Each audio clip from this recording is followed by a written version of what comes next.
Sir Priyanka Gandhi ने वायनाड। वायनाड से nomination file किया है क्या? मुझे लगता है कि प्रियंका गांधी ये राहुल गांधी की सिस्टर है।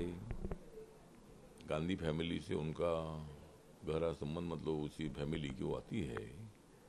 लेकिन पहले तो उन्होंने अनाउंस किया था कि मैं राजनीति में नहीं आऊंगी। लेकिन अभी कई दिनों से हमने देखा है कि वो इलेक्शन के प्रचार में, सभाओं में वो रहती है। उत्तर प्रदेश में भी उनके ऊपर कोई जिम्मेदारी लास्ट टाइम सौंप दी थी, लेकिन कांग्रेस पार्टी को बिल्कुल सफलता नहीं मिली थी वहाँ। लेकिन अभी वायनाड से राहुल गांधी जी चुनकर आए थे, और वहाँ से उन्होंने मतलब रिजाइन दिया था। और वो अमेठी से, उत्तर प्रदेश से भी वो चुनकर आए हैं। इसीलिए वायनाड से उन्होंने इस्तीफा देने के बाद वहाँ मतलब प्रियंका गांधी जी को कांग्रेस पार्टी ने टिकट दिया है, और वहाँ से वो लड़ रही है।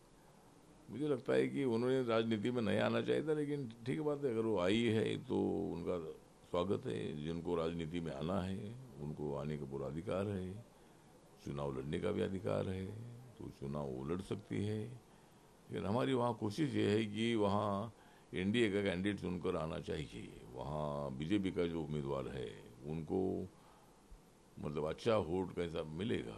वहाँ वायनाड का जो सीट, वहाँ जो कांग्रेस का बवाली किला है, उसको मतलब तितर बितर करके वहाँ बीजेपी के कैंडिडेट को, एनडीए के कैंडिडेट को चुनकर लाने का प्रयत्न हमारा रहेगा। इतना मैं इसके बारे में बताना चाहता हूँ। सर महाराष्ट्र इलेक्शन में एनसीपी अजीत पवार की जो पार्टी है उन्होंने अपनी लिस्ट जारी की है और वो बारामती से चुनाव लड़ेंगे अजीत पवार। हाँ, मुझे लगता है कि अजीत दादा का बारामती से कई बार वो चुनकर आए हैं, और बारामती का डेवलपमेंट करने में शरद पवार साहब के साथ साथ अजीत दादा का भी बहुत बड़ा योगदान है। बारामती एक टाउन है, लेकिन वो वहाँ का डेवलपमेंट देखेगा तो बहुत अच्छा डेवलपमेंट है।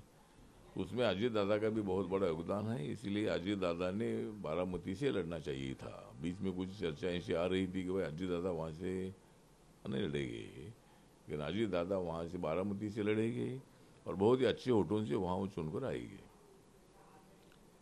सर महाविकास आघाड़ी की सीट शेयरिंग को लेके संजय राउत कह रहे हैं ऐसा कोई फॉर्मूला नहीं है, लेकिन आज महाविकास आघाड़ी का जो सीट शेयरिंग की लिस्ट है या जो भी है वो आज क्लियर हो जाएगा 4 बजे तक फाइनल। मुझे लगता है कि महाविकास आघाड़ी ने अपनी जो सीटों का बंटवारा है उसमें काफ़ी देर लगाई है।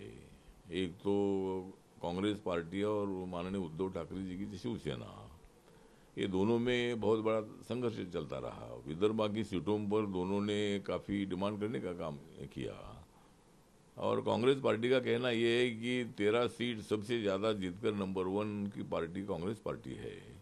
उसके बाद 9 सीट जीतने वाली, लोकसभा की सीट जीतने वाली उद्धव ठाकरे की पार्टी है, और तीसरे 8 सीट जीतने वाली शरद पवार की पार्टी है।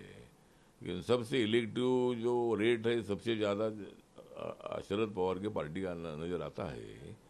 तो इसीलिए, और उनका भी आता है, और कांग्रेस पार्टी ने भी कम सीटें लड़कर उनकी ज़्यादा सीटें चुनकर आई है।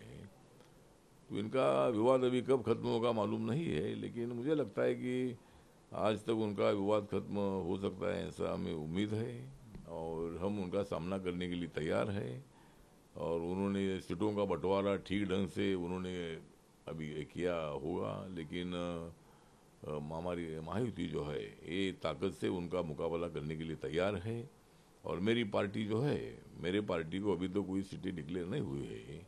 मेरे पार्टी को एक चार एक सीटें हमको मिलनी चाहिए। इसी तरह की भूमिका हमने माननीय उद्धव ठाकरे जी के सामने रखी है।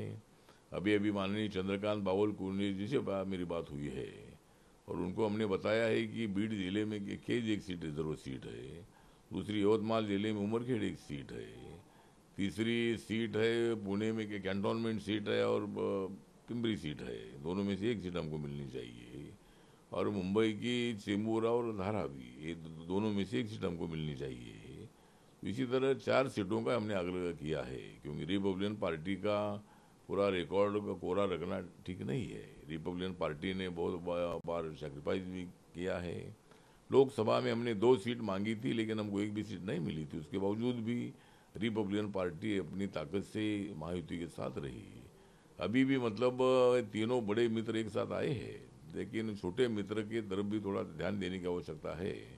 और रिपब्लिकन पार्टी को 4 सीटें मिलनी चाहिए, एक एमएलसी मिलना चाहिए, एक कैबिनेट मंत्री पद मिलना चाहिए, 2-3 महामंडल के चेयरमैन पद मिलना चाहिए, कुछ उपाध्यक्ष मिलना चाहिए, कुछ महामंडल के सदस्य हैं, जिला कमेटियाँ हैं, तालुका कमेटियाँ हैं, और आने वाली जो महानगर पालिका और जिला पंचायत की जो चुनाव है उसमें भी आरपीआई को हिस्सेदारी मिलनी चाहिए। और कुछ हमारी मांगे हैं, उस मांगों को लेकर हम महायुति के नेताओं के साथ हमारा एग्रीमेंट करेंगे और मेरी पार्टी महायुति के साथ रहेगी। लेकिन हमें हमारा थोड़ा हिस्सा मिलना चाहिए, कुछ सीटें आरपीआई को मिलनी चाहिए, यही हमारा आग्रह है।